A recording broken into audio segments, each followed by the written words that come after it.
The title of that beautiful song is Eastern Standard Time, and it was written and recorded by my special guests today, the Accidentals.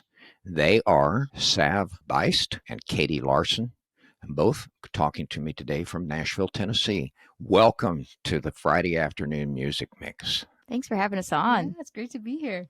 It's a pleasure to have you both here. After meeting you last week, a DJ forum that we had where a lot of artists were on there, I knew I wanted to talk to you immediately, especially after your introduction of playing a little music, shamelessly promoting your CDs in the background.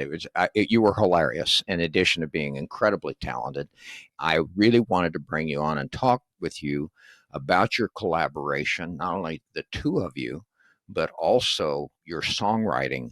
My jaw dropped when I saw who you have collaborated with. I mean, it's just amazing. Tell me a little bit about this. I know that you met where you were both going to high school in Traverse City, Michigan, but you have since moved to Nashville fairly recently, I think, haven't you? Yeah, so we met 10 years ago in our high school public orchestra program. I was playing violin. This is Sab speaking. Kate was playing cello. And we kind of got thrown together. We used to volunteer and be part of this after-school club called the Alternative Styles for Strings Club, where we would just cover Led Zeppelin and like all kinds of like weird genres on violin and cello. And then one day we were called upon, our teacher was looking for 2 volunteers to represent the group for a gig, and we were the only 2 people to raise our hands. So we got thrown together, and we were really shy and introverted people, but we just connected so much through music. So that led to a 10-year-long career, and which we also have our drummer Michael with us. We've also, since then moved very recently to Nashville from Michigan, where we still call home, but Nashville's where we work. So. Is Michael going to come with you moving down here, or will you just be a duo for a while? So Michael has a studio in Grand Rapids, and we have been kind of bouncing between Michigan and Nashville and a lot of the Midwest for our touring schedule, especially in the summertime. So it actually helps to have him in Grand Rapids because then we have a place to crash when we come home for the summertime. So, but yeah, in the meantime, Kate and I have been doing some session work and some co-writing, which I'm sure we'll get into, but Eastern Standard Time, I wanted to mention, was written with Peter Mulvey, who was one of the co-writers that we worked with on the latest records that we've done here in Nashville. So full circle. And let's talk about that. I mean, you have like you say, a 10-year collaboration, not only between the two of you and with Michael, your drummer, but also you have been co-writing a lot of songs with some very well-known artists. I know Beth Nielsen Chapman is one that jumped out at me. This new EP, thank you for providing those to me, are both called Timeout EP Volume 1 and Timeout EP Volume 2. And the songs that we're playing today are from your latest EP, Timeout Volume 2. Although I wanted to tell you that I did play on the 6th on my show. I played Wildfire, which I just dearly love, which is on Timeout Volume 1. Well, thank you for doing that. That's one we wrote with Kim Ritchie, and thanks to your spins, it made #1 in folk radio last year. So appreciate you contributing to that. It's really been fun. The co-writing was actually really new for us. I want to mention, since you brought up Wildfire and Kim was our very first virtual co-write, and that song we wrote with her kind of kicked off both of these like 5-6 song EPs. Timeout 1 and Timeout 2. And like prior to that, Sav and I really wrote separately, and we'd bring our songs to the group and kind of put together these big like upbeat performances. And sometimes, we're going on a tour later this year with the whole youth orchestra, and we arrange for them. But Timeout is a totally different kind of side project where we deep dive into the art of songwriting and have had a chance to co-write with these people who we've always looked up to. Kim is a great example. Beth Nielsen Chapman was actually our very first co-write. No pressure. In 2019, and we were ready to we had no sleep like the whole night before. We were just so nervous. Yeah, I can imagine. And let's point out that prior to these last 2 EPs, which by the way, I dearly loved both of them. They're amazing. But you also have 3 CDs and an EP prior to that. Tangled Red and Blue, which came out in 2012. Yeah. Bittersweet in 2013, and Odyssey in 2017, and then an EP in 2016 titled Parking Lot. Are all of these available at all the outlets where our listeners can get access to them? Yeah, well, you actually missed one. Our album Vessel came out last year, and we Ah, self-produced that along with the two EPs. So we engineered it and produced it ourselves in our studio in my attic in northern Michigan when I was living there. And yeah, all those things are available except for Tango Red and Blue. We had to take that one down because it was on Spotify, and there was a song on there called the Band-Aid song, which sounds innocent enough, right? So it made the ultimate toddler playlist. And then all of a sudden, we were getting some very angry emails that there was a swear word or a rude word in the Band-Aid song, which is true. There is. And so we had to take down our explicit discography. That was from our high school days, I our rebel see. years. You, It's really mellowed out since then. Yeah, it's oh not yeah, radio palatable. yeah. In your old age, yeah. that's great. Let's go ahead too. I want to play another song from Timeout EP Volume 2. Let's do Leave It in the Dust. How's that sound? Yeah, it sounds great.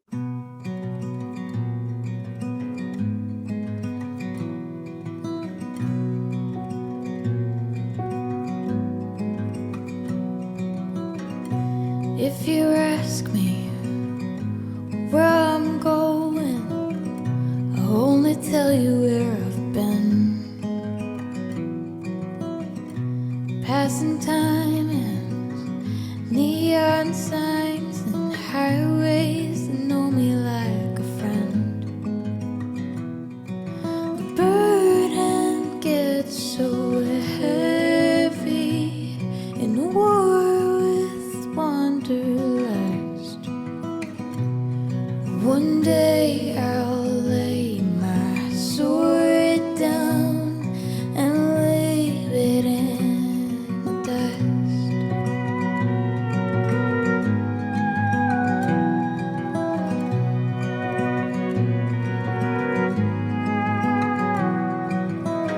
I'm in the kitchen, I'm doing dishes, picking out a record to play. If you ask me what I'm thinking, I'll tell you I'd give anything to stay. The burden gets so heavy when the gold begins to rust. One day I will lay my sword down and leave it in the dust. I got my arm, I got my keys, I got everything I need.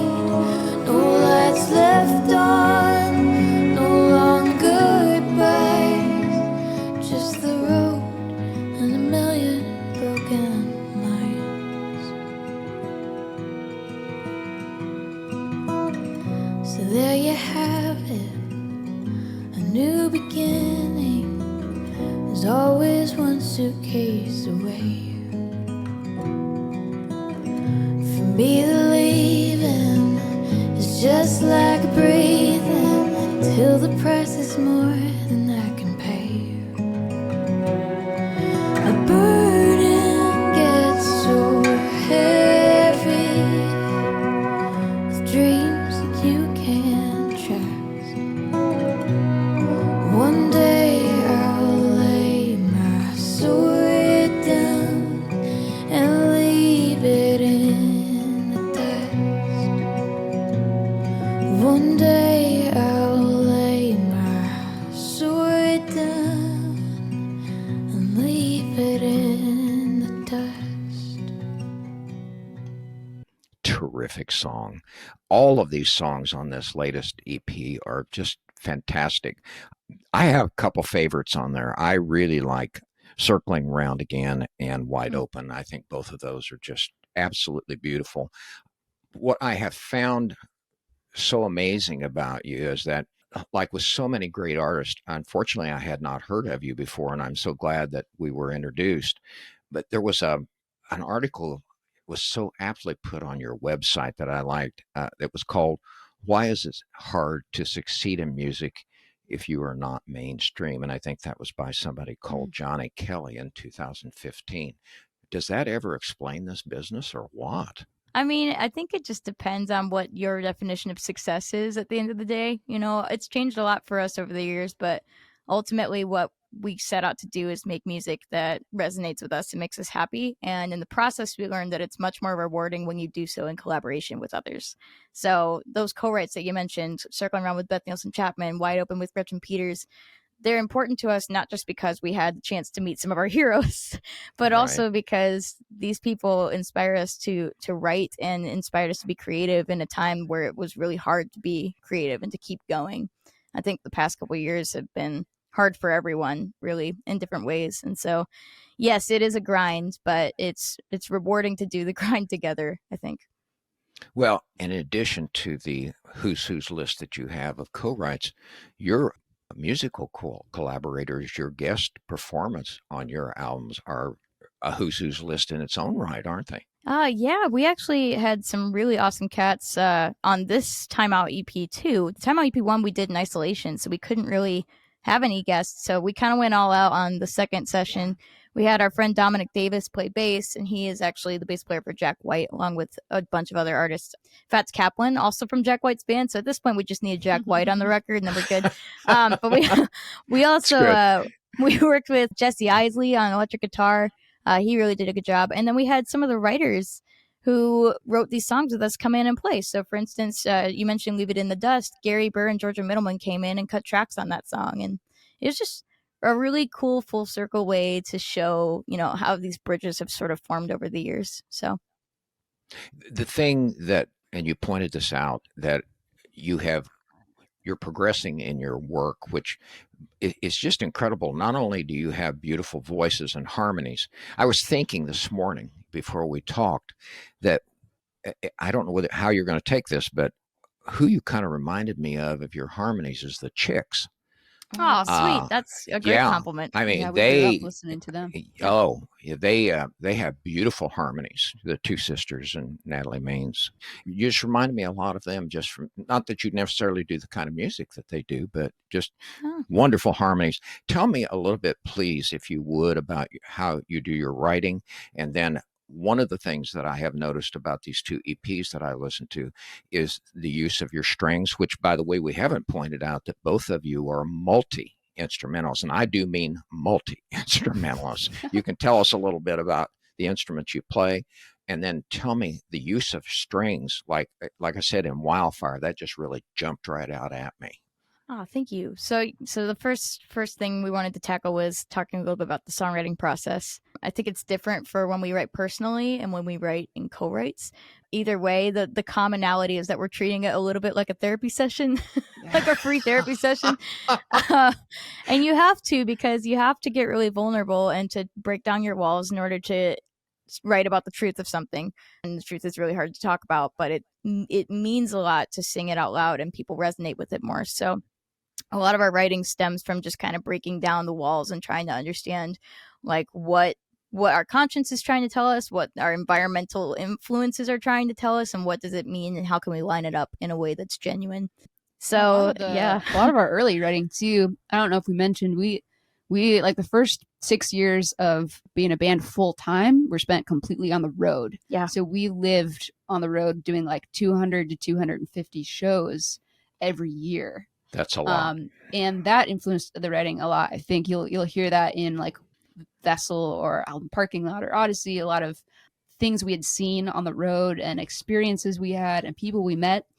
And so that shifted a lot with the Time Out EPs when we learned, you know, more about writing and co-writing with these amazing people. And also, obviously, we were writing a lot more about isolation and grieving and hope and how to find those things during a really dark time.